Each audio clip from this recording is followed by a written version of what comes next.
क्या शैम्पू के हक में हैं आप?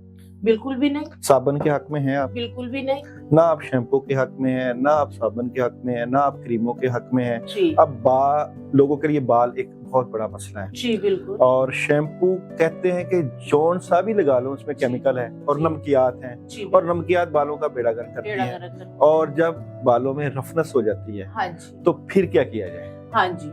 बात आपने देखी, आपने खुद ही बता दिया, जो शैम्पू है वो उसमें नमकियात है, वो अल्कालाइन है, वो आपके बालों के मॉइस्चर को निकाल लेता है। तो अब बात ये आ जाती है कि अगर मैं कहती हूँ कि शैम्पू यूज ना करें तो फिर वो कहते हैं बाल किससे धोएं। आप देखें कि जब हम बचपन हमारे पीछे चले जाए, बेरी के पत्तों की पेस्ट के साथ बाल धोया जाता, तो हमने धोए हुए, मेरी नानियों दादियों ने दही के साथ बाल धोए जाते थे और प्रॉपर नीट क्लीन होते थे।